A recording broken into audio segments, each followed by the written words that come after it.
Жібек жолы ауылдық округінің әкімі Талғат Әзімбердиев халыққа онлайн форматта есеп берді. Онда 2020 жылға атқарылған шаруалар қорытындыланып, 2021 жылдың жоспарлары айтылды.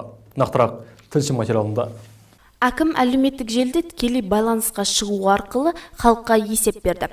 Биылға атқарылған жұмыстардың барысы айтылған есебінде Талғат Әзімбердиев 2020 жылы өзекті болған мәселелердің бірегейі жарық және жол проблемасын шешуге тырыстық деді.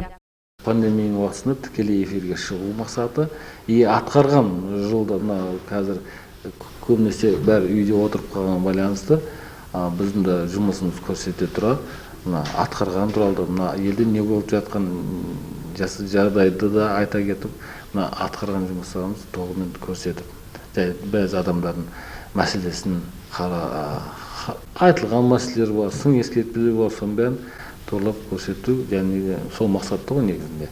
Ал мен осы жылдың басынан бері біраз жұмыстар атқарылған, біраз шешілмей жатқан мәселе бар. Ақбердиев көшесіндегі жарық шамдарды өзекті мәселе болып келе жатқан, қанша авария болды, қанша қағып кеткендер бар. Сол мысалға бүгін шешілді ол. Толығымен шешіліп, бәрі жарқырап тұр онда. Зортөбе елді мекенде мазалап жүрген екі көшесі бар.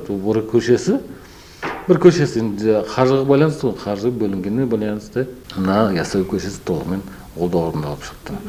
Сондай-ақ, әкім ауылда әлі де көптеген шешілмеген мәселелер бар екендігін алға тартып, келер жылға жоспар құрғанын айтты. Сонымен қатар, ауыл тұрғындарына ескертулер жасап, карантиндік сақтық шараларын орындауға, той-томалақты тоқтатуға шақырды. Пандемияның талаптарын сақтаса екен, ертерек арыса, ертерек жүздесек деген сөз, көпшілік жиналып, кішкентай концерттер ұйымдастырсақ, мысалы қазір концерт бәрі түнеліп отырғандай отыр, енді айтқанда.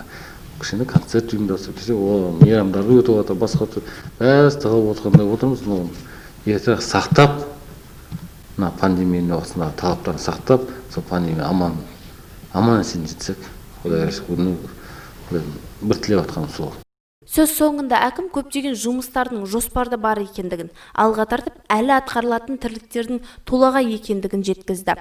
Еркежан Құрбанәліқызы, Рахманбек Құралов, Сәт телеарнасының жаңалықтар қызметі.